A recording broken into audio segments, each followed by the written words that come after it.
Again, on the legal documents, Sarah contradicts most everything she ever said about Onision, now claiming he was not innocent like she said prior, and that she is actually the victim now of a brutal rape. So let's list.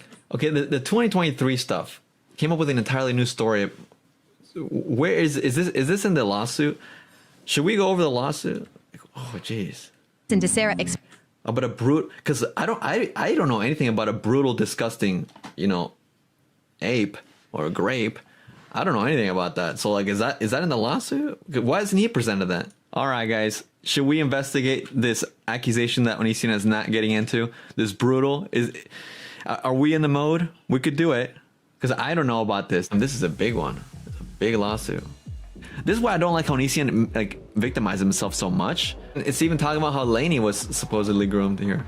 I don't know. I feel like this could open a whole can of worms. One of them is no youing each other, right? I don't know. I can tell there's like a whole lot more. This is weird, huh? This is very weird to read.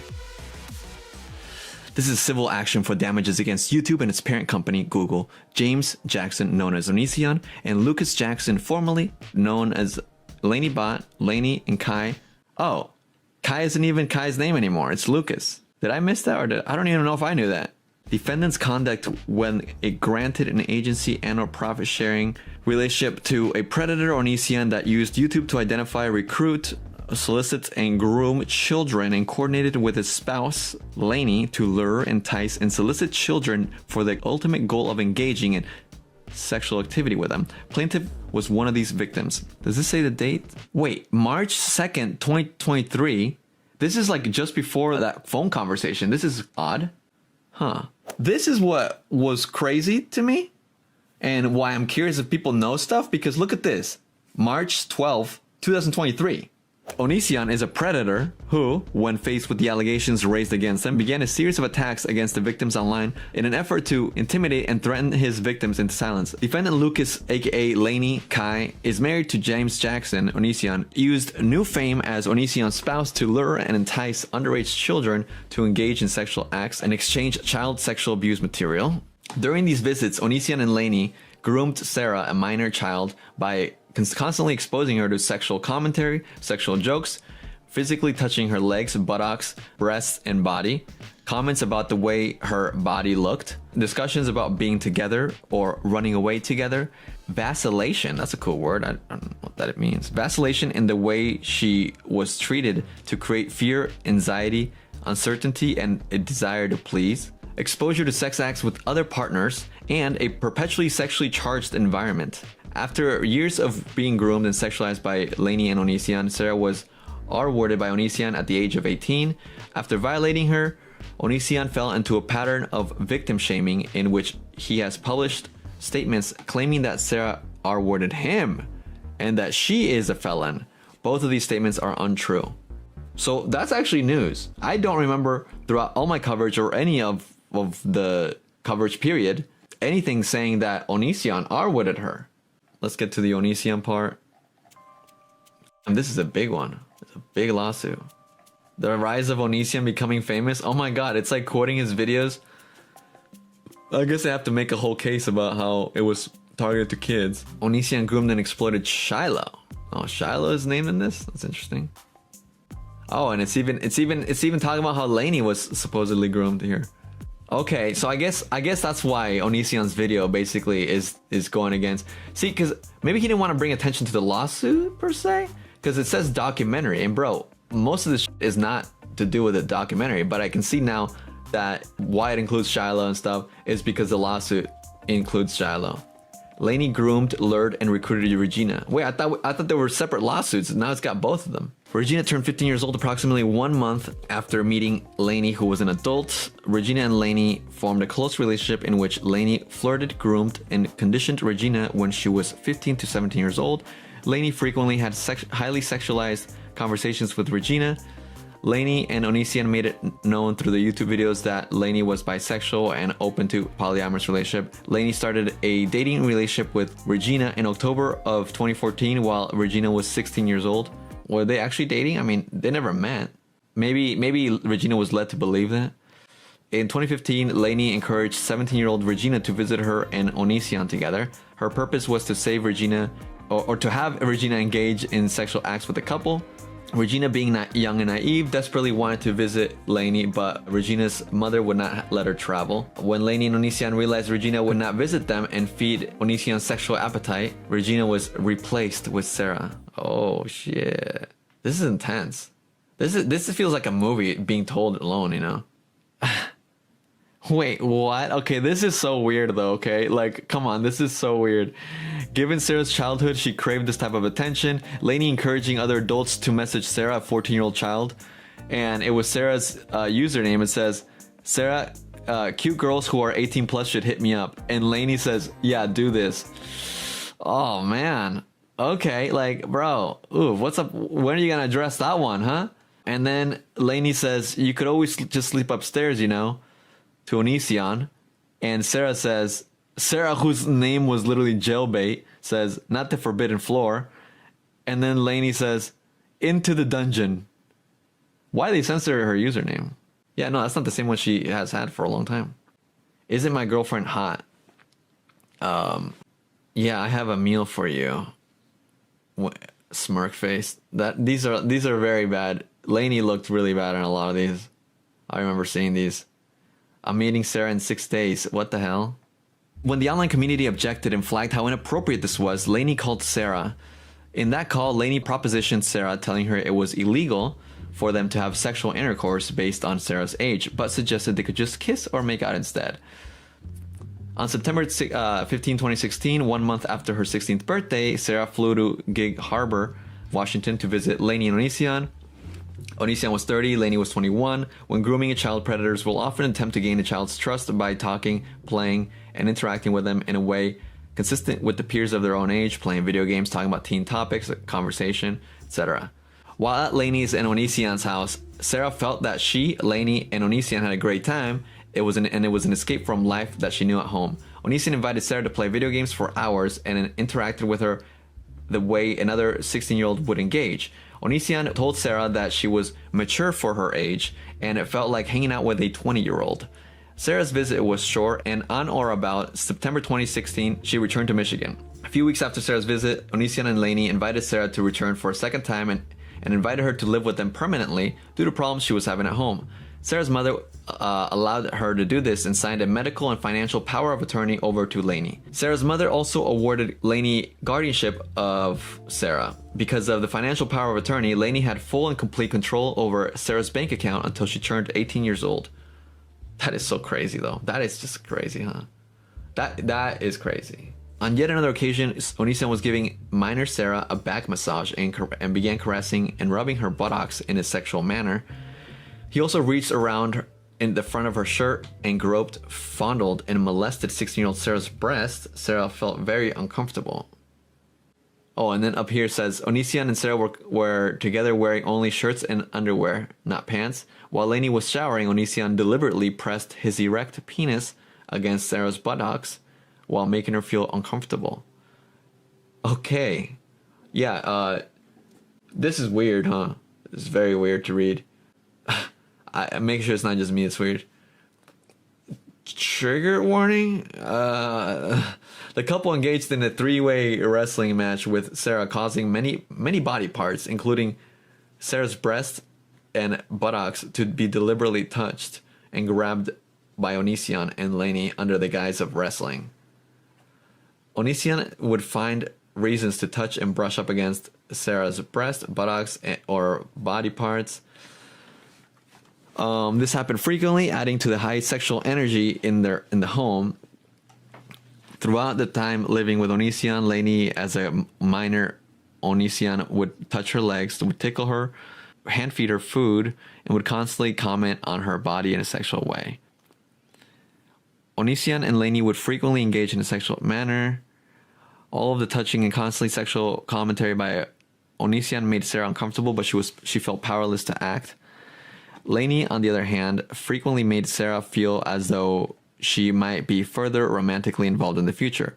Lainey asked Sarah if she and Onision ever got divorced. Could Sarah and Lainey get married? That's kind of crazy. Where are the receipts for this? if there are any receipts of this, I feel like if Sarah even had like a screenshot of a text message where she would like talk to a friend about like this, because this is a lot of kind of, I mean, I know she's just 16, but I feel like this, not that I'm discounting by any means, but like I feel like this is some sort of behavior where you would like tell a friend like, yo, so this happened, haha, lol. Even if you like weren't like that weirded out by it, I feel like this is kind of like, okay, this keeps happening, lol, right? I don't know. And especially this part, like that's not necessarily sexual. It's just like Lainey saying that, the divorce, that's pretty major. When Lainey and Onision would have fights, Lainey would frequently tell Sarah that it was Zillow time, and they would review properties together under the pretense that this was the house they would move into if they ran away. Lainey would also frequently touch Sarah in sexual or flirtatious ways, such as caressing her legs and tickling her. When individuals on social media started realizing that this minor child was at Onision and Lainey's house, Onision attempted to control the narrative by recording the video called Sarah's Leaving. On or about February 2017, Sarah was sent back to Michigan. And in April, just 2 months later, she was invited to return to Onision for a third time to visit their residence. This was filed in 2023, like just last year. And I think they've been trying to do this since just after the Discovery Plus, which was in 2021, I believe. So this must still be fresh. Y'all got to remember, all right? Because y'all aren't here from, you guys seen some of my Manson coverage. Manson sued Evan Rachel Wood when? I actually don't even remember. I'm not good with dates, but that's already been going for like at least 2 years. So this hasn't even completed a year yet, this lawsuit. I don't know. I feel like this could open a whole can of worms. Imagine if I actually started covering Onision again for real. There's like, I can tell there's like a whole lot more, which is crazy because again, like he barely uploads and stuff. But like, this is wild. I don't know, man. Onision is a whole curse. I don't know. Maybe I could. I mean, I've done a lot of lawsuit videos where I just read them because obviously I ain't no lawyer. But let's see. Let's keep going. Age 17, it is common with sexual predators that after he or she identifies their target victim, they begin to engage in the manipulation. The next stage of child grooming involves isolating the person, then creating a secret relationship with them. And the following stage is one where the abuser will initiate sexual control over the person and later control over the relationship by demanding secrecy. On or about August 1st, 2017, once the internet commentary had settled down, Onison and Lainey invited Sarah to return to their home again, but stated it must be a secret. Sarah was 16 and turned 17 a few days after arriving in Gig Harbor. During their fourth time at their residence, Onision began treating Sarah in a mean and belittling manner again. Onision effectively broke down Sarah and caused her to feel unwanted, isolated, and alone. So essentially, that makes her kind of emotionally dependent on them, or at least on Onision, right? Additionally, Sarah was not the only person at the home. Onision and Lainey invited multiple other people to visit for the purpose of engaging in three-way sexual encounters with these individuals. Wait. Sarah was not the only person in the home. Oh. Okay. Sorry, for a second I thought it was like, wait, so other person joined? That might be 4 people. No. So they're saying that like, who else? Like, I guess, are they implying like Billy and Ayala? Right? It's so crazy to have like this whole like fucking encyclopedia in the back of my head of this Onision lore, dude. That is so crazy. It's so crazy. Like this Onision is like Destiny gone so completely wrong. The messaging sent was the Onision was kind, friendly, and liked those that were engaging in sexual acts with them. That kindness and friendliness was desperately wanted by Sarah. Nonetheless, Onision's jokes and inappropriate sexual comments continued, and eventually Sarah worked up the courage to stand up for herself. On November 4th, 2017, Sarah finally told Onision that his comments and jokes made her uncomfortable. This comment caused Onision to become enraged, and he demanded that Sarah leave her residence. Sarah went back to Michigan on or about November 7th, 2017. Isn't his timeline the one where she supposedly twerked like Meg Griffin or something and he kicked her out because that was inappropriate?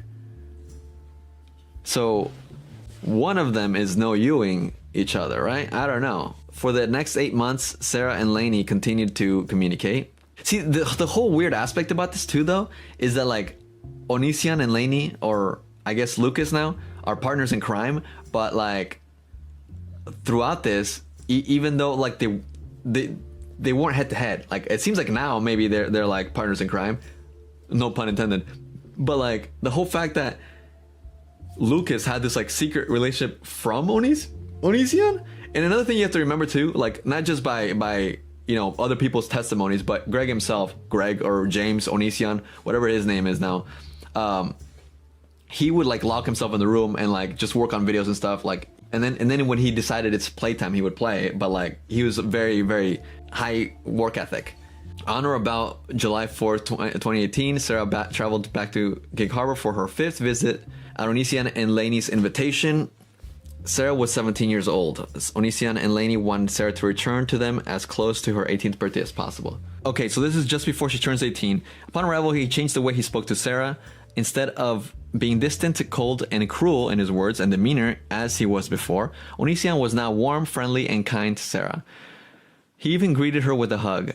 This drastic change in his attitude towards this vulnerable child by one of her guardians affected Sarah greatly. Sarah admired and idolized Onision and desperately sought acceptance from him and Lainey. Onision told Sarah that when he saw her, that she looked like the girl next door who moved back home but was super hot. Sarah had felt this yo-yo with Onision and Lainey over her teenage years. Not only were they her guardians, but Onision vacillated between kindness. Oh, now I don't need to look up the word vacillated because I can see context clues. Ha, cool. Vacillated between kindness, silliness, cruelty, and rage. Further, the couple alternated between wanting and inviting Sarah to be with them. I'm doing okay at reading, but I feel like my reading may be getting worse. This constant variance and inconsistency caused Sarah to feel uncertain. It negatively affected her own self-image and self-worth, and it exacerbated her symptomology of fear, loneliness, and seeking of acceptance. Although she was still a minor, Onision and Lainey made it known to Sarah that they just wished to engage in sexual three-way acts and/or relationships with her. Further, Onision and Lainey propositioned Sarah to engage in sex acts with them. Sarah returned to Michigan on August 25th, 2018, and at some point around this period, Lainey proclaimed that she was now a male and that this person would be using the name Kai moving forward. Okay, we're going to pause at age 18. Just for my sake of reading, okay, guys? But we'll come back to it. Thank you. I'm concerned with people committing crimes. I do not want to be associated with criminals, which is why Sarah is no longer in my life. Sarah tried to destroy a marriage by shaming someone for doing what she perceived as, at one point in their life, allegedly smoking pot. Sarah tried to ruin someone's marriage over pot. Again, here is Sarah saying that someone violated her. Don't know if that's true, but apparently it's worth her saying LMAO about, which she has been relatively sadistic about almost everything involving dancing to my fake meltdown and having a viewing party of me telling my side of the story, as if this is all some big game to her. Down and having. Wait. She has been relatively sadistic about almost everything involving dancing. Laura said comments were better today. What's your tweet about? Well, I'm at work. Okay. To my fake meltdown and having a viewing. Oh, I guess he's not showing the tweet. I thought it was going to be about the tweet. Party of me telling my side of the story, as if this is all some big game to her. Don't forget to replace her $200 laptop for $1,500, guys. Here's Sarah saying that the best thing for my marriage and my family is to have Sarah out of my life immediately. And then she goes on to apologize for hurting feelings, and she didn't mean to be mean. Or again, trying to shame Kai for allegedly doing something that Kai never did. And then bragging about getting a hickey on her neck, which is so exactly what victims do. They go and post pictures of hickeys that they get because they're just so proud of it. Or is this just, I don't know, clout-seeking behavior in the most common and generic of forms? Dunk it! These are such weird points. An example of how little interest Onision had in Sarah. If you think this is grooming, you're an idiot. Weakest dunk ever! Whoa, that was awesome! You're white. Go, ostrich, go. No one believes in you. They just wish that you would give up. Don't fail horribly. Oh, wow. What is that, an inch? Yeah, you're so cool. Jump another inch. Oh, Layer white. What? I don't know if that helps him. What? That could be kind of tied into like playful kind of flirting, don't you think? Am I wrong here, guys? If anything, I feel like he's kind of like teasing her in like a playful way. Borderline bullying, but like it's mostly if his tone feels a little flirty. So I don't know. This doesn't exactly help you, bro. And also, this kind of goes in line with what the lawsuit is saying, which is, you know, you kind of yo-yoing with her because one moment you'd be like teasing and being rude, and then you'd like whatever. So I don't know. Obviously, he's not flirting. He's not filming the flirty parts but this could be considered some of that. Yeah, nagging. Yeah, he's being a major, you know, person who nags. Yeah, you're so cool. Jump another inch. Okay. Oh. And she's not even reacting like she's offended. She's reacting like smiling, like.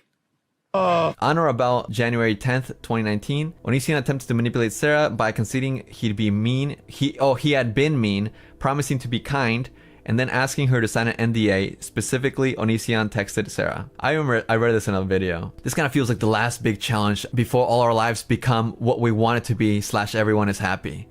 I'm sorry for being rude to you all these years. I hope you understand why I always distance myself from you. This sounds so damning, like when you really consider the context they're giving. It's like, I hope you understand, like, you were just too young and I needed to wait till you were legal.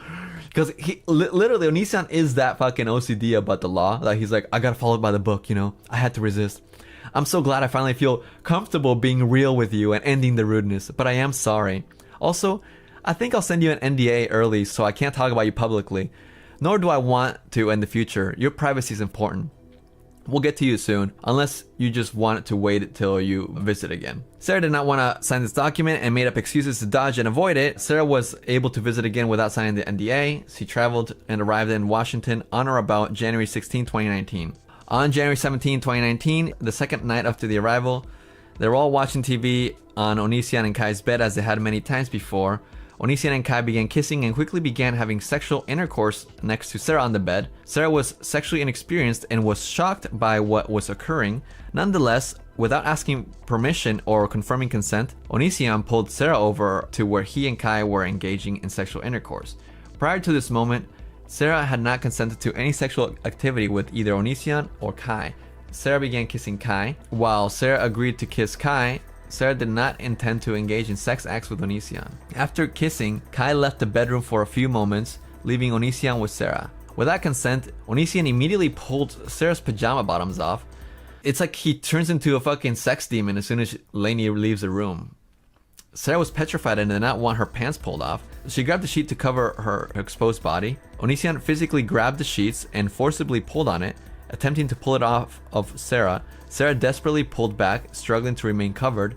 When Sarah resisted his attempts, Onison became angry that she was not cooperating with him. Sarah then attempted to reach for her pajama shorts while holding up the sheet. Onison, seeing what she was attempting to do, quickly grabbed the shorts and flung them across the room and out of reach. Sarah remained stationary, gripping the covers over her body. Thinking that Onison understood that she was not willing to engage in sexual acts with him based on the exchange that just took place, Sarah began kissing Kai again. So when did Kai came back in the room? Without warning, Onison grabbed Sarah's leg. Sarah resisted and pulled her leg, making her refusal to his demands obvious. Onison, not taking no for an answer, used more force and shoved Sarah in front of him. Without hesitation and against Sarah's clear resistance to his advances, he began to first digitally penetrate Sarah. What? Digitally? I'm sorry. Am I missing something? He digitally penetrated Sarah. Digitally? Oh, finger. Oh my God. Okay. I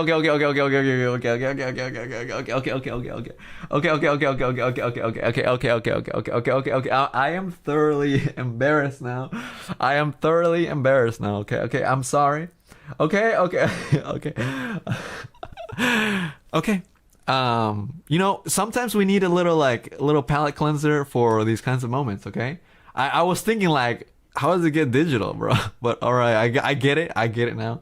And yeah, I get it. Forever Girl just said it shows that Edwin never read fan fictions. Okay. Look, okay. Come on. I will bathe in my own Shame her now. Okay. All right, let's keep going here. And then he vaginally penetrated Sarah from behind with his penis. Okay. Sarah was petrified and she froze, unable to move her limbs. Onison continued to Sarah for what felt like an eternity. Sarah began to silently cry with tears welling up in her eyes while she was being... During this entire incident, Kai did nothing to help Sarah. The next morning, not knowing what to do, Sarah attempted to hide downstairs. Onision found her and picked her up, hugged her, and lavished her with kindness. Yuck.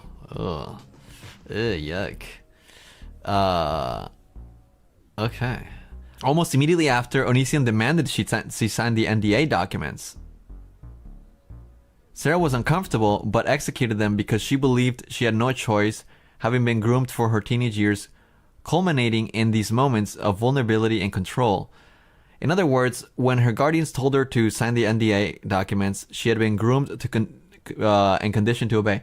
Well, I guess, okay, look, and I'm not trying to be like victim blaming or whatever, anything here. I'm just a little confused as like, why would she say that she'll sign it if she can get a little bit out of it when this had just happened? Upon information and belief, Onision and Laney's intent with the NDA was to protect themselves from the illegal grooming and rape of plaintiff. Why did she say that? I feel like her saying that, if what she's saying is true, allowed him to create his narrative of he was raped, which is extremely unbelievable. The NDA was not a valid contract. The parties did not have a meeting of the minds when it was signed. Sarah signed it under coercion and or duress, as Sarah had been groomed and conditioned to obey. I mean, this doesn't matter if it's not, valid contract. The NDA lacked any consideration. The terms were vague, general, and undefined. Even if the NDA had been contractually sound, it was also breached by Onision. Oh, okay, there you go. She was sent home in January. What's honestly also what's sticking to my mind too is the fact that she would continue to text Kai.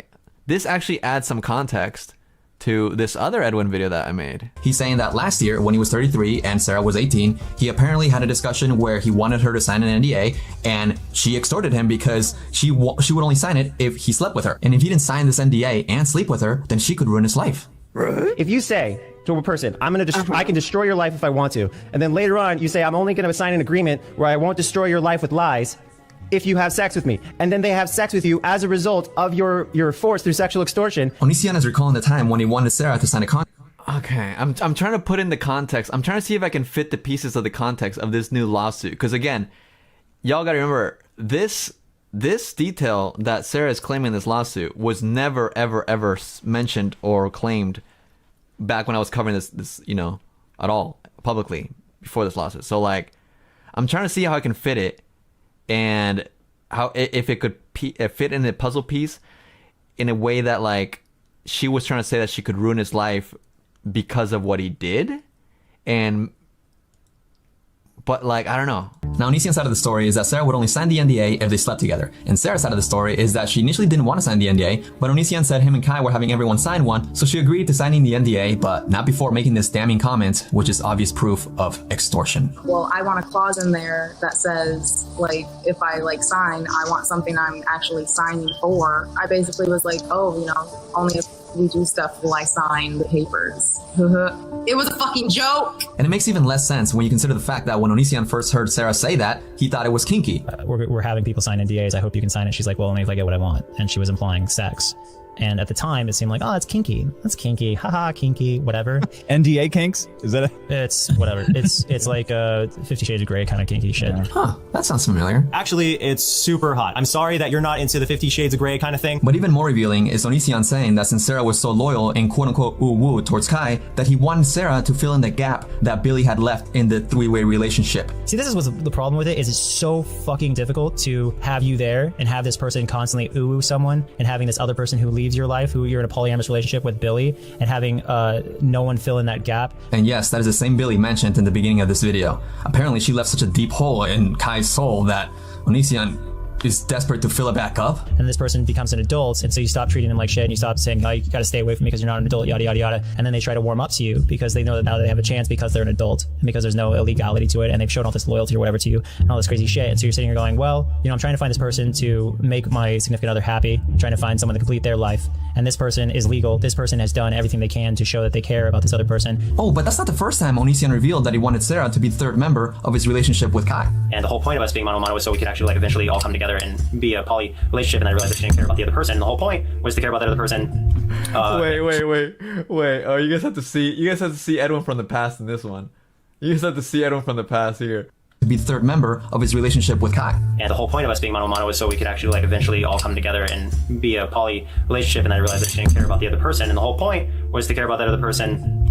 Now my question is, how did Sarah extort you into sleeping with her when the NDA was your idea, you signed it, you had her sign it, so technically speaking, you both consented to this unwritten term of sleeping together. Unless it is in the contract, then that'd be interesting to see, huh? But even when we put ourselves in that mindset, we have to then assume that Onision only signed his own NDA under duress, like against his own will, which would then imply that he is hiding something, but that's not the story he's going with. So it's such a weird multi-directional argument that doesn't make any sense, especially when we consider the fact that the first time that they slept together was when Onision was getting freaky with Kai and he invited Sarah to come over. And then we were watching a movie again one night, and I look over and I see Greg and Kai making out, which they'd done in the past, made out with me on the bed, and I was like, oh, okay, whatever. They're I'm gonna watch the movie.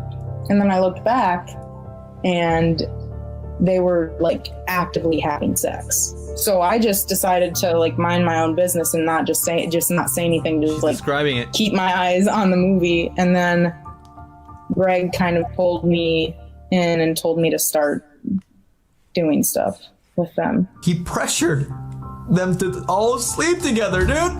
And Kai did nothing.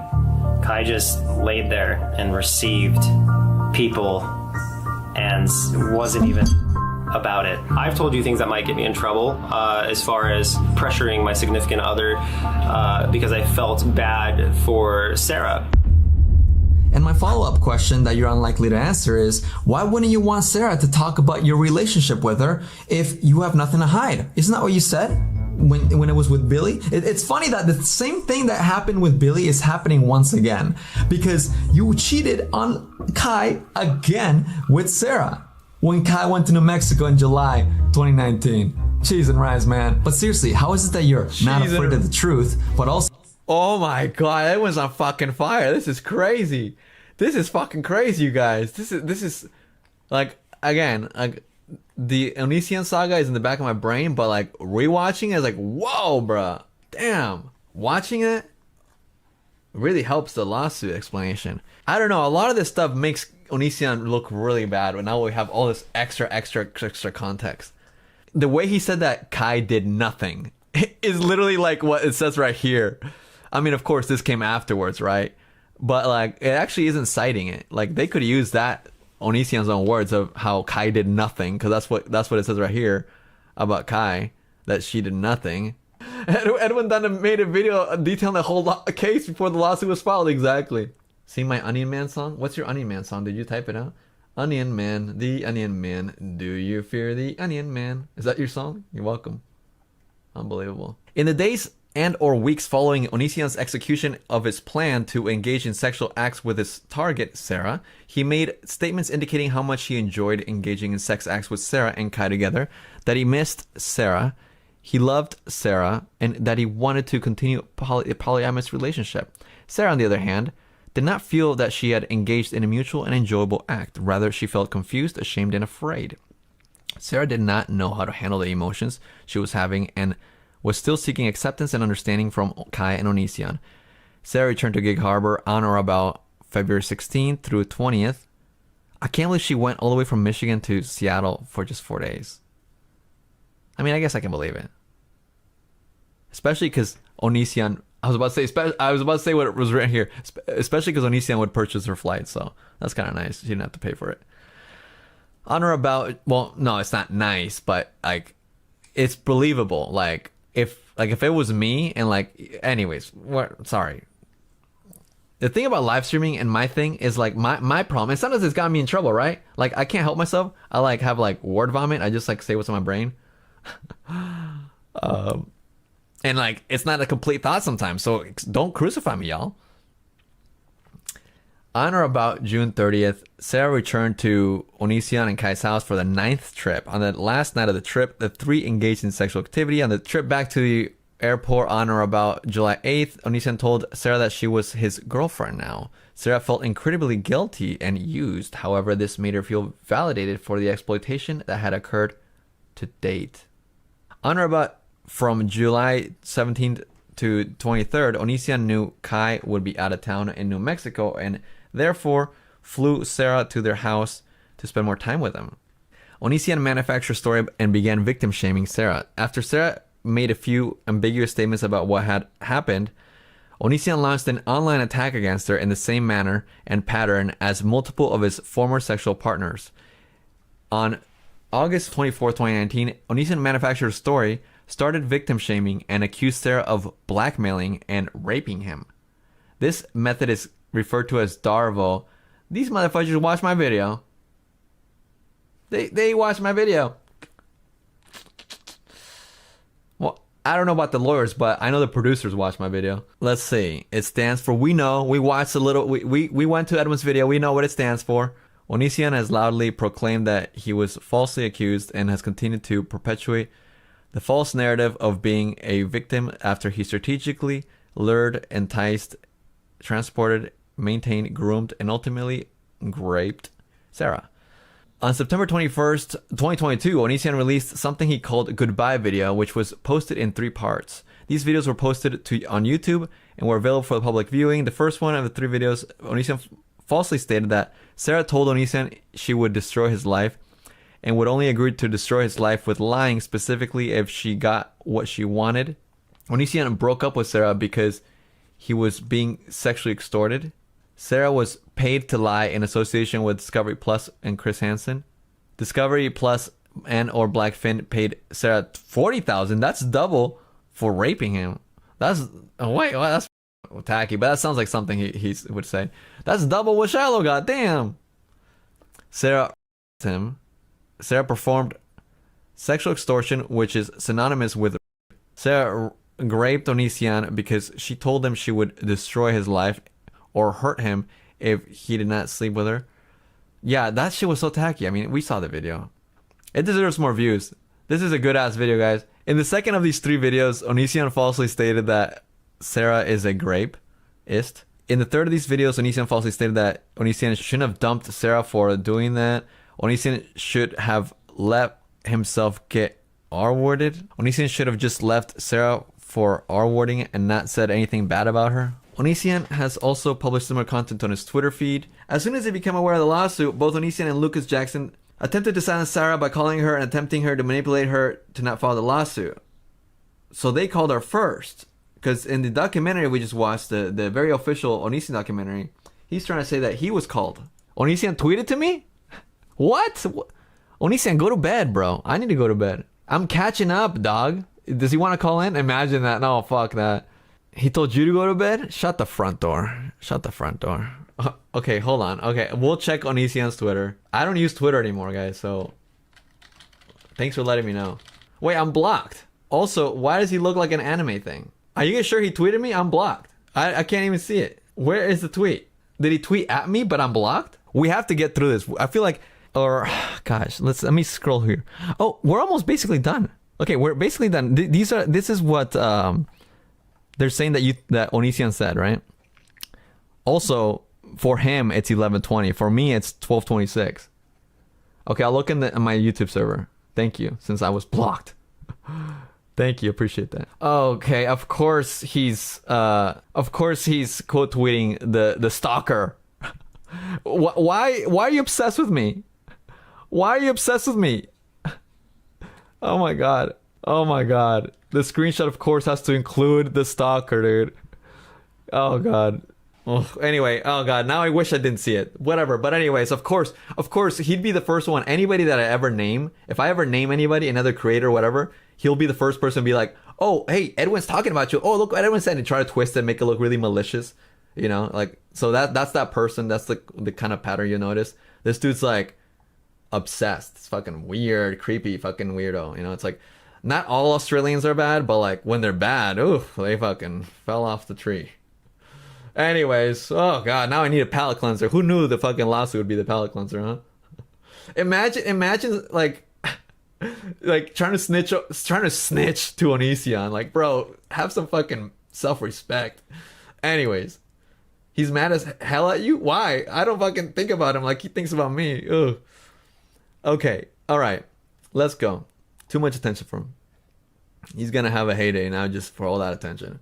As soon as they became aware of the lawsuit, both Onision and Lucas Jackson, person formerly known as Lainey and Kai, attempted to silence Sarah again by calling her and attempting to manipulate her to not file the lawsuit. As a direct result of these defamatory statements made by Onision, Sarah has caused her reputational harm. She has been baited and harassed online. She is fearful to have a public social media account. She's been publicly humiliated and emotionally and psychologically harmed. But yeah, I can't believe we got through it, guys. I can't believe we got through it. We did it. I don't know if we should do part 2, part 3, part 4, part 5. I don't know. I mean, we got to 53 minutes, and theoretically, you know, if I were Onision, I mean, he made this so people could watch it, right? And I'm pausing. I'm going through a lot of it. So he should want people to go through it and react to it, I would think. So I don't know why he would be upset or complain about it. Onision screenshot of the chat and posted. Are you serious? He's actually... He said turn off sub mode? Are you serious? Wait, are you guys joking right now? Oh my god. Wait. Why, bro? How bored are we? Well, hey, now Onision can also vote. He can also vote. Should we deep dive part 2? Look, we got through 54 minutes of your video here from October 2nd. He said go pay attention to your girl, right? Like, he didn't get the memo that me and my girl broke up, so it's been a while. I get it. I'm sorry to not work out. Look, I just set up a poll. It said, should we do a deep dive part 2? Because we just watched 54 minutes of your video, and it looks like we got 28 votes, and people are for it. I figured, well, actually, okay. Oh, no, you said any questions. Okay, actually, I do have a question, because, look, a big criticism was that this feels very jumbled, and it's very hard to follow, but I guess I didn't realize that the first 7 minutes of this video were like, I guess supposed to be a teaser for the actual rest of the video. So it's easy to follow. It's not that easy to follow. Mother trucker. It's not that this is what I mean, dude. It's like you're delusional if you think this video is easy to follow. Especially that 7-minute intro. I'm sorry, like you. And here's the thing about Onision, like he doesn't understand constructive criticism. Like it's not even as like from a hater standpoint. Like those first 7 minutes are a fucking mess. My confusion was these conversations with Sarah. Let me see. Let me try to get to that part. I get that could be good to ask. Let's see. The one that was summarized in the notes app right here. This is confusing because how did this come up considering the other one was dated, this is dated March 12th, 2023, and the lawsuit is dated March 2nd, 2023. So that's what I'm confused about. Like, you spoke after the lawsuit was filed? Wow. Okay. And obviously she only spoke to Kai, right? And I guess another question here is who called who first? Because from your documentary, it comes off as if she called you first. And in this lawsuit, it states that you guys called her first. Oh, she spoke to both. Okay. All right. That's actually really surprising because, and that's the part that throws me off and confuses me. Yeah. She did not reach out to me. Okay. So you guys did reach out to her. Okay. So the lawsuit is accurate on that point. Okay. Does Onision know that the character Oliver from Saltburn was inspired by him? Shut up. That was a crazy movie. All right, well, I don't have that many questions on the fly, but that was, I don't know if you would know. Why would she take the call? It's just so strange. I guess she wants it all to be over with. I guess if we're going by these notes, she wanted it all to be over with. I don't know. Anybody have anything? First of all, I just saw his chat. You just reviewed a huge video and you have no more questions? I didn't call upon you, all right? I didn't request your presence. She called back plenty. Yeah, I am critical of that and I'm very confused. I haven't been in touch with Sarah in years, so I don't know anything personally about or really any of the other girls really at all. The notes seem to suggest that she wants it all gone and wants to be over with, and I don't know, does she want to be cool with y'all or did she want to be?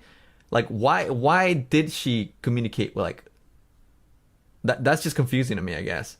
She took the call because she lied on the suit. It looks like we got 48 votes. 81% says part 2, so maybe for homework, y'all and myself included can get more questions.